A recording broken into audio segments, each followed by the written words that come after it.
وَلِكُلِّ وِجْهَةٌ. یہاں سے سورۃ البقرہ کی آیت نمبر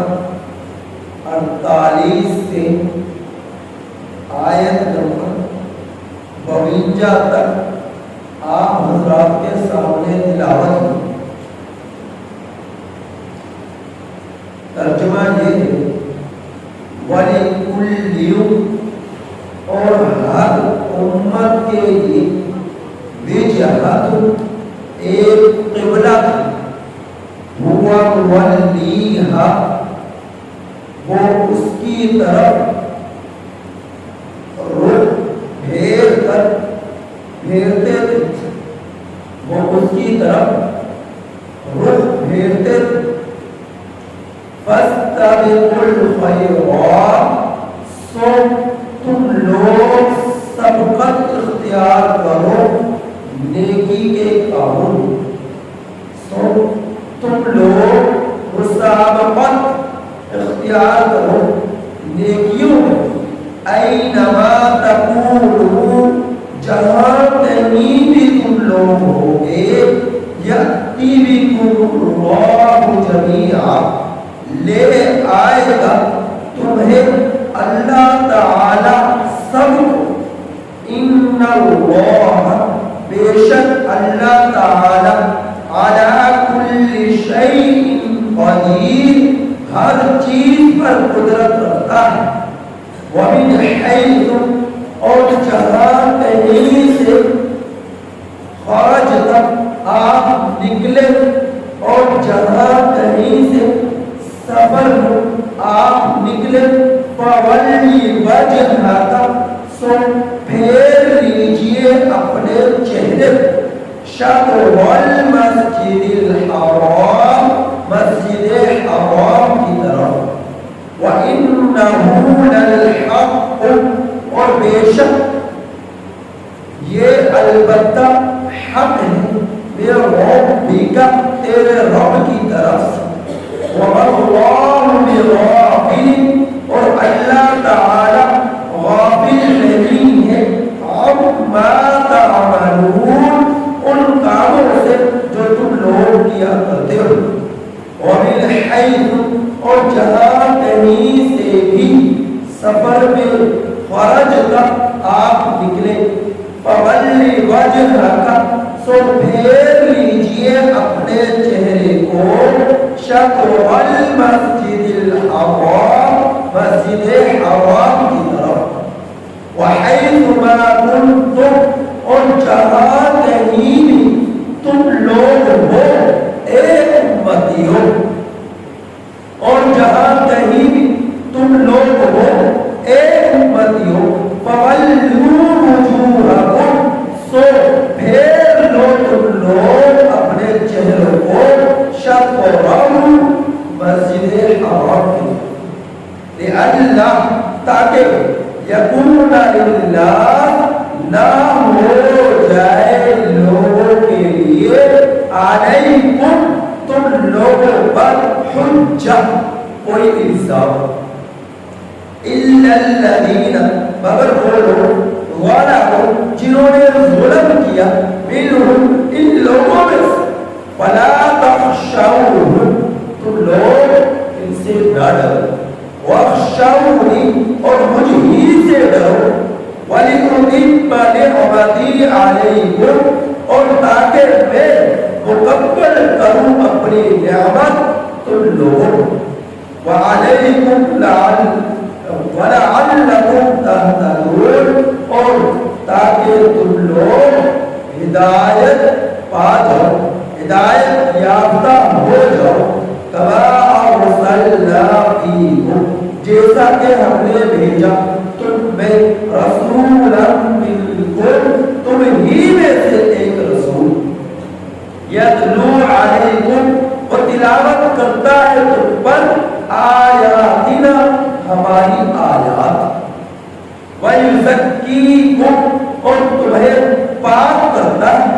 وَيُعَلِّمُكُمُ الْكِتَابَ، اور تمہیں تعلیم دیتا ہے کتاب.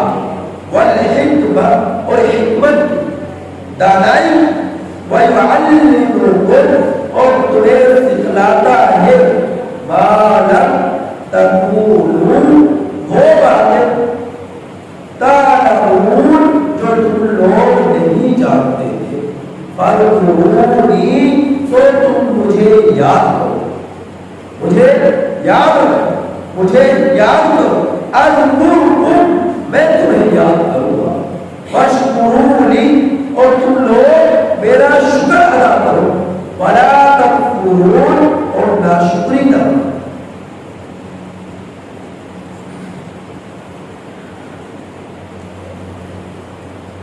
پہلے آپ حضرات کے سامنے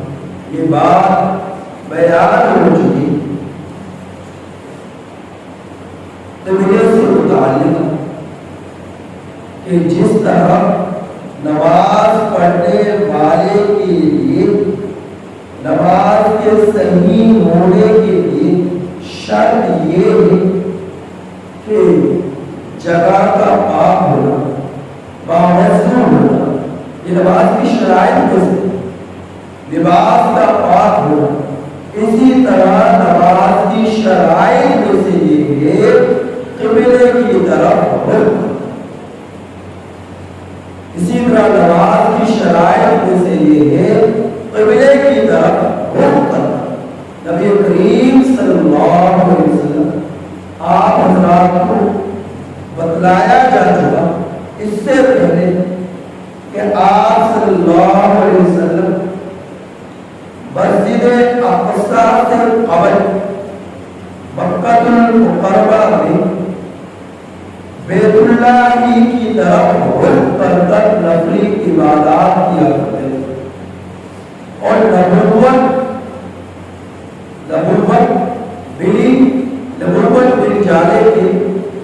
11ویں سال میں معراج کا واقعہ پیش آیا آپ صلی اللہ علیہ وسلم کی مکی زندگی کا زمانہ 15 سال ہے اور مکی زندگی کا زمانہ 10 سال ہے تو 25 سال اللہ کے رسول صلی اللہ علیہ وسلم نے نبوت مل جانے کے بعد گزارے تو معراج کا واقعہ نبوت مل جانے کے 11ویں سال میں مکہ المکرمہ میں پیش آیا اب دو قبلے ہیں مسلمانوں کے ایک قبلہ مسجد اقصی ہے اور ایک قبلہ مسجد حرام ہے اور ہم لوگوں کے لیے دونوں کا ہی احترام بے حد ضروری ہم مسلمانوں کے لیے دونوں کیوں ہیں لیکن میں نے بتلایا مسجد حرام کے بانی سب سے اول یعنی بیت اللہ خانہ کعبہ کے فرشتے جس وقت حضرت آدم علیہ السلام دنیا میں آئے دنیا میں بھیجے گئے جنت سے اتارے گئے اسی وقت فرشتوں نے بیت اللہ کو بھی تعمیر فرمایا تو روئے زمین کا سب سے پہلا گھر بیت اللہ اور مسجد اقصی اچھا روئے زمین کا پہلا گھر بیت اللہ جب طوفان نوح آیا تو بیت اللہ بلندی ہو گیا طوفان نوح جب کوئی پر عذاب آیا تو بیت اللہ بلندی ہو گیا اس کے بعد فرشتوں نے نشاندہی کی اس کی بنیادوں کی تو حضرت ابراہیم علیہ السلام اور حضرت اسماعیل علیہ السلام دونوں نے مل کر انہی بنیادوں سے بیت اللہ کی دیواروں کو اٹھایا اور بیت اللہ کو تعمیر کروایا پھر اس کے بعد جو مسجد اقصی ہے جس پر آج اسرائیلیوں کو قبضہ ہے اور ظلم و ستم ہے فلسطینیوں پر یہ مسجد اقصی جو ہے اس کے بانی اول حضرت یعقوب علیہ السلام اور حضرت یعقوب علیہ السلام کے زمانے کے بعد تقریباً ایک عرصہ بیت جانے کے بعد جب لوگوں کی تعداد زیادہ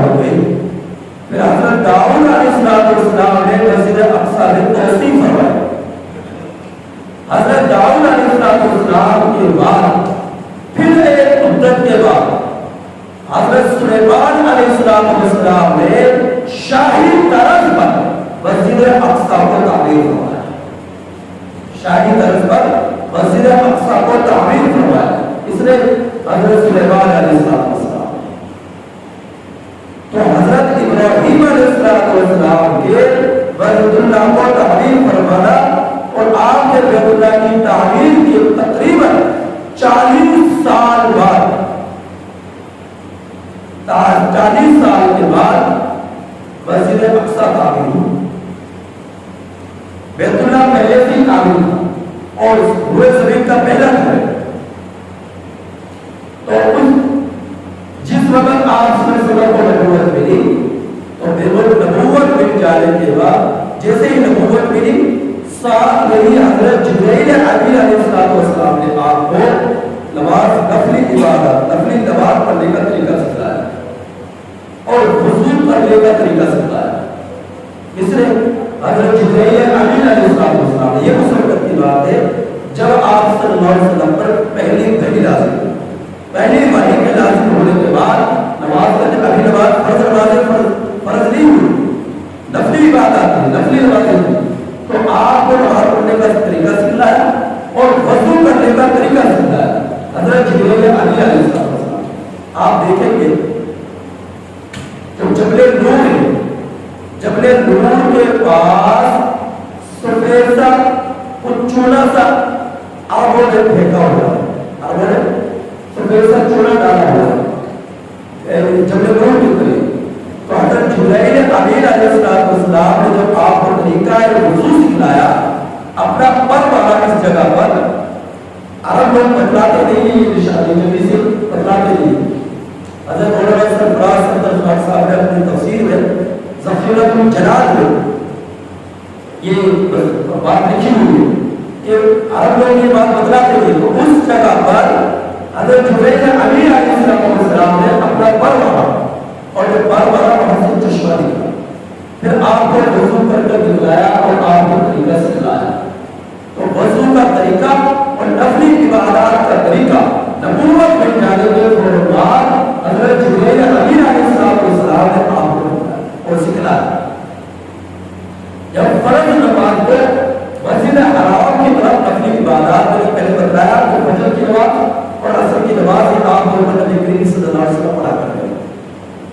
تو مسجد حرام کی طرف اتر کے نمازیں پڑھیں. اب جب معراج کا واقعہ پیش آیا نبوت میں جانے کے 11 سال اور آپ صلی اللہ علیہ وسلم کے اوپر 5 نمازیں بطور تحفہ کے اور امت کے لیے بطور تحفہ کے اور آپ صلی اللہ علیہ وسلم پر فرض ہوئی اور اس امت پر فرض ہوئی. تو اس وقت جب ہجرت کی اور ہجرت کرنے کے بعد چند زمانے کے بعد ہی مدینہ منورہ تشریف لے اور مدینہ منورہ جب تشریف لائے تو آپ صلی اللہ علیہ وسلم کو حکم ہوا کہ مسجد اقصی کی طرف رخ کر نمازیں پڑھیں. اب تحویل قبلہ ہو مسجد حرام سے مسجد اقصی کی طرف رخ کر نمازیں پڑھنے کا حکم ہوا. تو قبلہ اول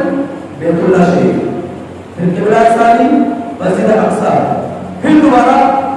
بیت اللہ شریف. تو بیت اللہ سے پہلے مسجد اقصی, مسجد اقصی سے پہلے بیت اللہ تھا, بیت اللہ کے بعد مسجد اقصی ہے, مسجد اقصی کے بعد پھر دوبارہ بیت اللہ ہے. تو بیت اللہ ہی پہلا مسلمانوں کا قبلہ ہے, بعد میں مسجد اقصی ہوا. تو مسجد اقصی کے بعد دوبارہ بیت اللہ کی طرف حکم ہو گیا. جب نبی کریم صلی اللہ علیہ وسلم 16 اور 17 مہینے مسجد اقصی کی طرف رخ کر نمازیں پڑھتے رہے,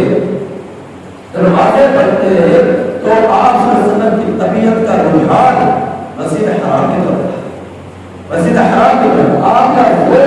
طبیعت کا رجحان یہ تھا کہ مسجد حرام کی طرف رخ کر کوئی قبلہ بنا دیا جائے اور اس کی طرف رخ کر نمازیں پڑھنے کا حکم دیا جائے.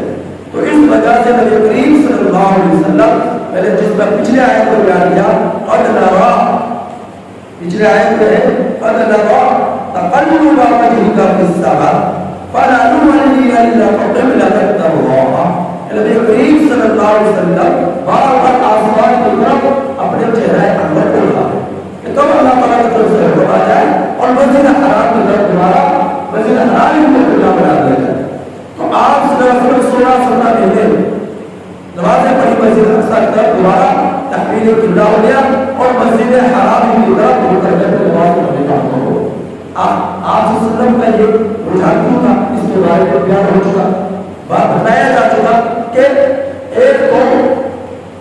حضرت یہ مسلمانوں کا قبلہ اول ہے مسجد حرام اس وجہ سے. دوسرا اس کے ارد اہل عرب جو ہے زیادہ تر مشرک تھے. مکہ المکرمہ میں خانہ کعبہ کے ارد گرد زیادہ تر کون تھے؟ اہل مشرکین. اور مسجد اقصی اہل یہود اور اہل نصارہ کا قبلہ تھا. اور میں نے بیان بتلا چکا مسجد اقصی میں ہی دو قبلے بنے ہوئے. مسجد اقصی میں ہی ایک چٹان ہے بہت بڑی صخرہ بیت المقدس، اس کی طرف رک کر نمازیں پڑھتے اہل یہود اور اس سے ذرا ہٹ کر مشرق کی جانب رک کر بیت اللہ مسجد اقصی کی طرف رک کر نمازیں پڑھتے اہل نصارہ. دونوں کے الگ الگ قبلے اگرچہ مسجد اقصی لیکن جگہ تعین نوعیت لوگوں کی الگ الگ. تو وہ اہل یہود کا قبلہ اور یہ مسلمانوں کا قبلہ اول کون سا؟ مسجد حرام. اب اہل یہود اہل کتاب، اہل نصارہ اہل کتاب اور اہل علم تھے اور ان کے پاس علم تھا. نبی کریم صلی اللہ علیہ وسلم کی نبوت یعنی آپ صلی اللہ علیہ وسلم کی نشانیاں، آپ صلی اللہ علیہ وسلم کی علامات، ہمارے نبی کی تمام خصوصیات قرآن کی جیبیں میں پڑھ چکے، نشانیاں پڑھ چکے. تو اب ہونا یہ چاہیے تھا کہ یہ آپ صلی اللہ علیہ وسلم پر ایمان دے اور یہ اپنے بیٹوں سے بھی زیادہ پچھلے آیات میں پڑھ چکے، اپنے بیٹوں سے بھی زیادہ یعرفون کما یعرفون ابناءہم. نبی کریم صلی اللہ علیہ وسلم کو یہ پہچانا کرتے ہیں. جیسے آپ صلی اللہ علیہ وسلم کو دیکھا، آپ نے خصوصیات دیکھی، علامات دیکھی، آپ صلی اللہ علیہ وسلم کو انہوں نے پہچان لیا. آپ یہ ایمان دے کر آئے کیوں؟ ضدی علاج تھا. اس وجہ سے لوگ ایمان دے کر آئے. مسلم میں تفصیل بیان کر چکا تھا کہ ضد کیا تھی. تو اہل مشرک جو تھے ان میں جہالت تھی، علم نہیں تھا، جہالت تھی اور وہ اپنے آپ میں نہیں بھی کہا کرتے تھے. اہل مشرکین اپنے آپ میں نہیں بھی کہا کرتے تھے. اور جو علم سے نہ آشنا ہو، علم سے نہ آشنا ہو اسے سمجھانا آسان ہوتا ہے. اہل علم جو ہوتے ہیں جن کے پاس علم ہوتا ہے، اگر کسی خرابات کو مبتلا ہو جائے انہیں اگر سمجھایا جائے تو انہیں سمجھانا مشکل ہوتا ہے کیونکہ وہ ضد پکڑ لیتے ہیں. جب انہوں نے کسی بات کو نہیں سمجھا ہوتا تو پھر وہ ضد پکڑ لیتے ہیں. تو اہل کتاب، اہل یہود، اہل نصارہ کی یہی کیفیت. تو آپ صلی اللہ علیہ وسلم نے اس وجہ سے رجحان تھا کہ مکہ المکرمہ خانہ کعبہ کے ارد گرد زیادہ تر اہل مشرکین ہے اور وہ لوگ اپنے آپ کو نہیں بھی کہتے ہیں. تو کیوں نہ جو لیکن وہ اس کی بھی تفصیل بیان اس کی بات سے بات نکلتی ہے کہ حضرت ابراہیم علیہ السلام نے تو شرک نہیں کیا اور یہ شرک کرتے رہے، لیکن یہ اپنے آپ کو حضرت ابراہیم علیہ السلام کی عصمت کے قائل. حضرت ابراہیم علیہ السلام کو رسول اور پیغمبر جانتے تھے، پہچانتے تھے اور ابراہیمی اپنے آپ کو کہا کرتے تھے. تو نبی کریم صلی اللہ علیہ وسلم کی اس وجہ سے بھی نیت کا رجحان ہی بن جاتا تھا کہ ان لوگوں کو سمجھانا آسان. اگر یہ لوگ مسلمان ہو جائے تو باقی لوگوں پر دین کی محنت کرنا آسان ہو جائے، دین کی محنت کرنا آسان ہو جائے. یہ وجہ تھی آپ صلی اللہ علیہ وسلم کی بار بار بیت اللہ شریف کی طرف کے قبلے پر بنائے جانے کی طبیعت کا رجحان. اس وجہ سے تو اللہ رب العزت نے آپ کی طبیعت، آپ کی رضا جس میں تھی، اللہ رب العزت نے تحویل قبلہ فرما کر دوبارہ مسجد حرام ہی کو قبلہ بنا کر آپ کی اس خواہش کو مکمل کر دیں، آپ کی اس خواہش کو مکمل کر دیں. اب اور یہ بتلایا کہ یا تمہاری کل دین میں جہاد ہر امت کے لیے ایک قبلہ. اس کی میں بیان پہلے یہود کہ مسجد اقصی وہ بڑی سی چٹان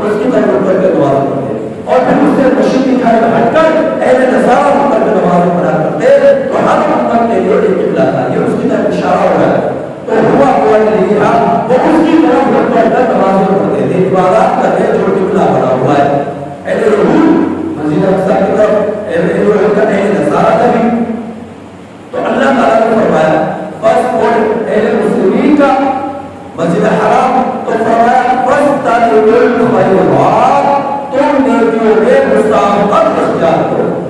سبقت اختیار کرو یہ زندگی عارضی ہے یہ زندگی عارضی ہے بہت جلد ختم ہو جانے والی ہے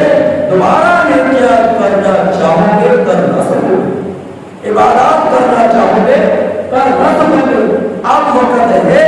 جتنی کر سکتے ہو کر لو جتنا اپنے رب کو راضی کر سکتے ہو کر لو جتنا اپنے رب کو پکار سکتے ہو پکار لو جتنا اپنے رب کے سامنے جھک سکتے ہو جھک لو جتنا اپنے رب کے لیے روزہ بھوکا پیاسا رہ کر رکھ سکتے ہو رکھ لو جتنی تراویح پڑھ سکتے ہو پڑھ لو جتنے نوافل پڑھ سکتے ہو پڑھ لو جتنی سجدے کرنے چاہتے ہو کر سکتے ہو کر لو لیکن یاد رکھو اس زندگی میں موقع زندگی ختم ہوئی پھر انسانی دنیا کی طاقت کو زندہ کرنا چاہے زندہ نہیں کر سکتا تو افضل کو الخیرات یہاں تک دوڑے لگاؤ مسابقت اختیار کرو آگے بڑھو ایک دوسرے سے کوئی مکڑوں میں نہیں گاڑیوں میں نہیں جائیدادوں میں نہیں مال متا میں نہیں اس میں آگے بڑھائے عبادات میں صدقات خیرات میں اور ذکر اذکار میں نوافل میں تہجد میں تراویحوں میں روزوں میں اور جو ہے یتیم پر خرچ کرتے ہیں اور اسی طرح پر باقی معاملات نیکیاں تجارت سچائی کے ساتھ حقانیت کے ساتھ تمہارے کے ساتھ تو یہ ساری چیزیں عبادات ایک دوسرے سے آگے بڑھو ایک دوسرے سے آگے بڑھو اور مسابقت کے اختیار کرو تو تمہارا زندگی میں یہ موقع نہیں ملے گا مشرکین کا کہا کرتے تھے ہم لوگ مسلمان ہیں الحمدللہ مسلمان گھرانے میں پیدا ہوئے الحمدللہ اور بغیر مانگے اللہ کے نبی صلی اللہ علیہ وسلم کی امت میں پیدا ہوئے الحمدللہ اور آپ صلی اللہ علیہ وسلم ہمیں نبی ملے الحمدللہ ورنہ حضرت عیسیٰ علیہ السلام نے اللہ تعالیٰ سے درخواست کی اے اللہ آپ صلی اللہ علیہ وسلم کی امت میں پیدا کر نبی دعا کر رہے اس امت میں آنے کے لیے تو اللہ علیہ وسلم کی دعا کو قبول فرمایا اور قبول فرمایا پھر قیامت آئیں گے اور آپ صلی اللہ علیہ وسلم کی شریعت کے مطابق زندگی گزاریں گے اور ان 5 نمازوں کا اہتمام کریں گے اسی شریعت کے مطابق زندگی گزاریں گے 40 سال رہیں گے اور پھر دوبارہ دنیا سے پھر پردہ فرما جائیں گے دنیا سے رخصت ہو جائیں گے ہمارا عقیدہ یہ ہے کہ حضرت عیسیٰ علیہ السلام کو اللہ کو عزت نے زندہ آسمانوں کو اٹھایا زندہ آسمانوں کو اٹھایا جو میں نے عام آسمان کے سامنے جو ہے یہ باتیں جو عرض کر رہا ہوں کرنے کا مقصد یہ ہے کہ اہل مشرکین تو ایسے تھے وہ کہا کرتے تھے ہیہات لما توعدون بہت دور ہے لما توعدون جس کا تم سے وعدہ کیا جا رہا ہے تو تم یہ وعدہ کرو کہ موت کے بعد دوبارہ زندگی ملنے والی ہے اور ایک روز زندگی میں حساب و کتاب ہونا ہے اعمال کرنے کا موقع نہیں مل رہا نیکیاں کرنے کا موقع نہیں مل رہا وہاں پر حساب و کتاب ہونا ہے جو آپ نہیں ہوں گے اپنے رب کے سامنے تو مشرکین کہا کرتے تھے ہیہات لما توعدون دیکھو آپ بہت دور جس طرح وعدہ دلا رہے ہو دوبارہ زندہ ہو گئے بہت دور اور پھر کیا فرمایا ان يحيي العظام فرمایا کہ یہ کہا کرتے تھے مشرکین جب بوسیدہ ہڈیاں ہوگی کون زندہ کرے ان يحيي العظام وهي رميم جب بوسیدہ ہڈیاں ہوگی تو کون ہے وہ ہمیں زندہ کرے گا مشرکین یہ کہا کرتے تھے تو کون زندہ کرے گا میرا اور آپ اب زندہ کرے منها خلقناكم وفيها نعيدكم تو اس زمین سے تمہارے رب نے پیدا کیا وفيها نعيدكم اسی میں تمہارا رب تمہیں دوبارہ لوٹائے گا ومنها نخرجكم تارة أخرى اور اسی سے تمہارا رب دوبارہ تمہیں زندہ کر کر میدان حشر میں جمع کرے گا اسی سے تمہارا رب تمہارے زندہ میدان حشر میں جمع کرے گا تو مشرکین جو ہے منکر تھے آخرت کے لیکن ہم لوگ آخرت کے منکر نہیں ہیں